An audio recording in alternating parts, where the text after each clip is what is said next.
I'm back in Canada, and I think you're planning to go to Canada as well. That's why you're watching this video, correct? Don't worry, I know how you feel. And if you are visiting or planning to move in Canada, you want to have a plan and you want to know what are places you want to visit. Well, don't worry, I got you. I'll give you 7 recommendations that places you want to visit, or you can visit around Vancouver area, less than 1 hour drive. So sit tight, relax, and enjoy.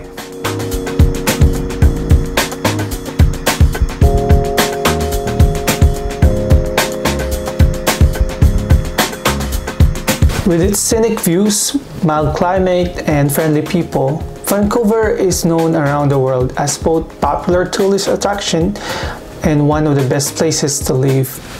Vancouver is also one of the most ethnically and linguistically diverse city in Canada, with 52% of the population speaking a first language other than English.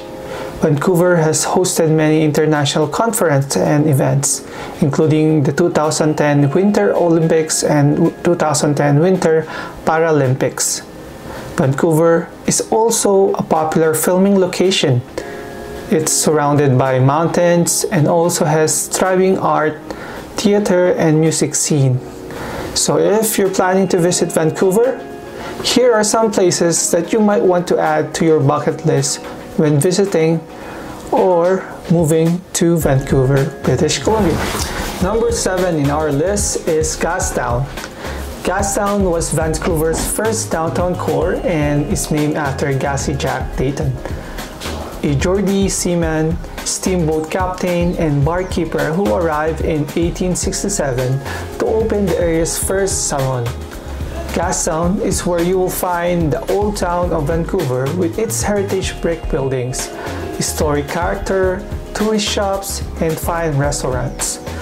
It's an attractive area of historical significance, which explains why it has been officially designated a National Historic Site.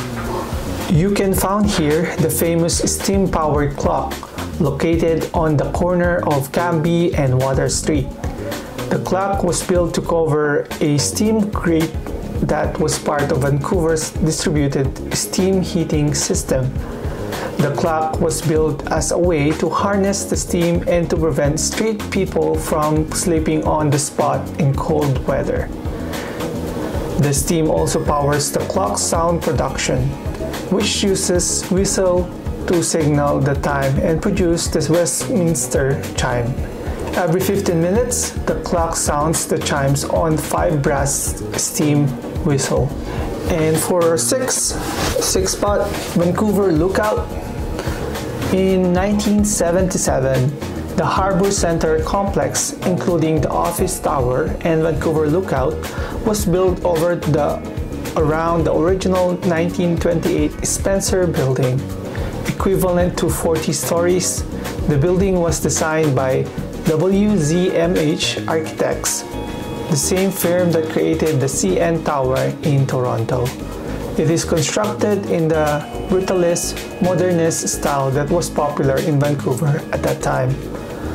American astronaut Neil Armstrong, the first man on the moon, opened the Lookout on August 13, 1977, at which time it was the tallest building in Vancouver. Now it is the 6th tallest at 168 meters or 553 feet. The Lookout at Harbour Centre is equipped with LED color changing lights that has a total output of 2,390 watts that are regularly lit up for holidays and to support community events and charitable causes. Number 5, or 5th on the list, is Chinatown. Well, Vancouver's Chinatown is the largest Chinatown in Canada. It is famous for its restaurant, stores, Sun Yat-sen Garden, and annual Chinese New Year parade. The area is located primarily along Pender, Main, and Kiefer Streets, between Gastown and the downtown east side, which isn't actually the nicest part of the city. Number 4. Granville Island. Granville Island in Vancouver is one of the best places to visit in Vancouver year-round. The place includes industrial activities like a cement plant and street parking combined with boutiques, art studio, places to eat, and theaters scattered around. It is an electric neighborhood and one of the Lower Mainland's most popular tourist destinations. If you like shopping, especially for unique gifts and handmade artisan products, you will love Granville Island. It is also an exceptional place for a restaurant, live theater, and waterfront views of the Vancouver skyline. And we are down to our last 3, and the third one is the Capilano Suspension Bridge. It is a 15-minute drive from downtown Vancouver. The iconic Capilano Suspension Bridge is Vancouver's landmark.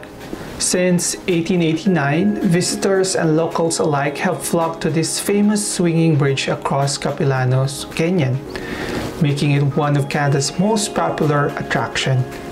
The reason is simple. There are so many things to see and do. Committed to preserving and presenting its history, culture, and nature in unique and thrilling ways, Capilano Suspension Bridge Park in Canadian in nature, universal in appeal. And the example you can see in Capilano Suspension Bridge is of course the suspension bridge, the cliff walk, tree tops adventure, story centers, and each year, specifically around holiday, what we call canyon lights. Park guests are dazzled by hundreds of thousands of lights glittering throughout the rainforest, across the suspension bridge, and off on the cliff walk. Second in our list is Canada Place. Built as the Canadian Pavilion for the Expo 86 World's Fair about 30 years ago, Canada Place is now part of Vancouver's main convention center, along with the modern Vancouver Convention Center building next door. Designed in the form of a giant sailing ship, this is also where many of Vancouver's visiting cruise ships come to dock. The address for Canada Place is 999 Canada Place. It is located by the Vancouver Convention Center, about a 5-minute walk west of Waterfront Station in the heart of downtown Vancouver. The outside deck of Canada Place goes all the way around, including up some stairs at one point. It makes for a pleasant walk with its view of the ocean and North Shore mountains. In addition to its extensive conference facilities, Canada Place is home to the Pan Pacific Hotel, which is one of the Vancouver's finest places to stay. Across the street is the Fairmont Waterfront Hotel, which also offers very nice accommodation. Canada Place is conventionally close to Waterfront Station, which is Vancouver's sea bus and main SkyTrain terminal. An attraction within Canada Place is the Flyover Canada film experience, which is impressive. At the multi-sensory theater, visitors watch a pre-show film about Canada. After that, they then strap themselves into their seats before going on a flying adventure over Canada, from coast to coast to coast. The ticket to enter Flyover Canada is between 28 Canadian dollars to 35 Canadian dollars for adult and $15 less for children aged 12 and younger, depends on the date. Usually, going there in the weekdays is less expensive. And for the last one is Stanley Park. Stanley Park has a vast natural forest, miles of shoreline, beautiful beaches, an amazing seawall, and some of the best walking trails in Vancouver. With its 400 hectares of parkland attracting close to 8 million visitors a year, it is no wonder that Stanley Park is ranked as one of the best city parks in the world. It is definitely an amazing place and it's free to explore. Some of the best places in Stanley Park including the Seawall, Prospect Point, Seawash Rock, second and third beaches, and the park's totem poles. Also, in the middle of the Stanley Park, you will find the Vancouver Aquarium, which is another of Vancouver's best place to visit. The Stanley Park Pitch and Putt and Pudding Green are also great places to have fun and casual rounds of golf. In the summer, there are outdoor musical plays put on the theater under the stars. Prospect Point offers exceptional views of Lions Gate Bridge and the North Shore.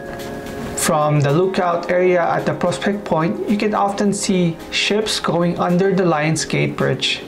You can also see West Vancouver across water. At Prospect Point, there is parking lot with paid parking. There is also restaurant, public washroom, a gift shop, and a place to buy ice cream. Nearby, there is a trail that leads down to the seawall, and another trail that leads through the forest to Beaver Lake and other parts of Stanley Park. And that's it for today's video, and I'm happy that you stay until this part. There's more places to visit in Vancouver, like the Science World. You can go to Whistler if you want to do snowboarding and other things to do. I can make another video for separate stuff for things to do, or I can make more videos about Vancouver on my next upload. So stay tuned, subscribe, like this page, and I'll see you guys on my next video.